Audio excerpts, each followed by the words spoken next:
More than 3 centuries ago, American bootleggers made corn whiskey by moonlight to avoid being detected by the tax authorities, and so this whiskey became known as moonshine. Today, that whiskey has emerged from the shadows of history and is produced legally, but people still call it moonshine.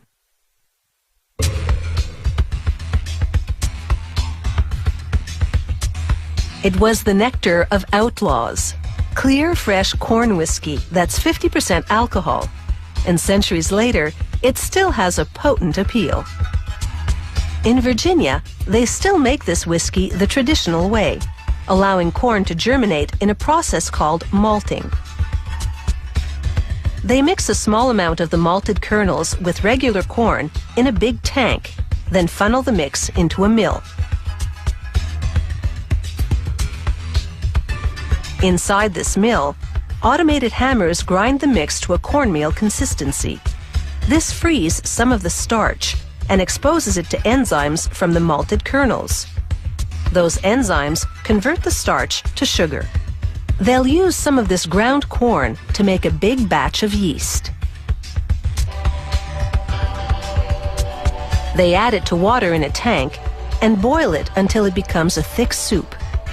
Once it reaches the desired consistency, they allow it to cool to room temperature.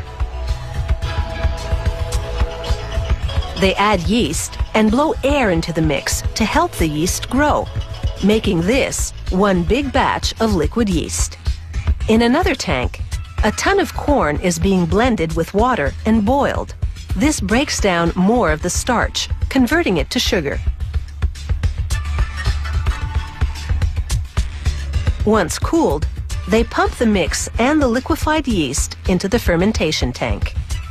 Over a period of 4 days, the yeast turns the sugar to alcohol. The process also generates carbon dioxide, which is vented into the atmosphere. Every so often, the brewmaster scoops up some liquid and scrutinizes it. If it looks too thick, the conversion of sugar to alcohol is not yet complete. But when the viscosity is just right, they pump the batch into a big copper still. It's just like the type used to make moonshine in the backwoods centuries ago. They heat it to 82 degrees Celsius. At that temperature, alcohol will boil, but water will not. As the alcohol boils off the mix, it's recovered through a condenser. The recovered liquid is 80% alcohol. Talk about a stiff drink. So they add water to cut it down to about 50%, and then it's ready to bottle. To make a darker whiskey, they steep it with what looks like a big tea bag. It's actually wood chips wrapped in cheesecloth. The whiskey absorbs flavor and color from the wood over a period of about 2 months. When the whiskey takes on a golden hue, they transfer it into oak barrels. They allow the whiskey to age for 2 years in a hot room. The heat causes the whiskey to expand, causing it to absorb the flavor of the wood.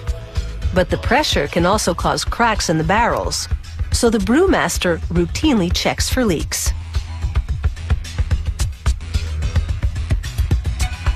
After the whiskey has aged, they adjust the alcohol content by adding a little water. The water is always softened and filtered to remove minerals that could affect the whiskey's taste.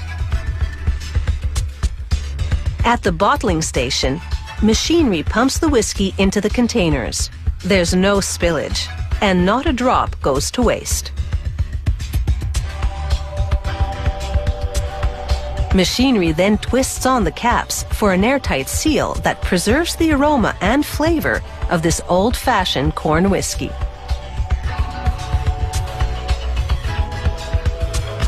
At the next station, robotic arms grab labels, apply glue to them, then press them onto the bottles.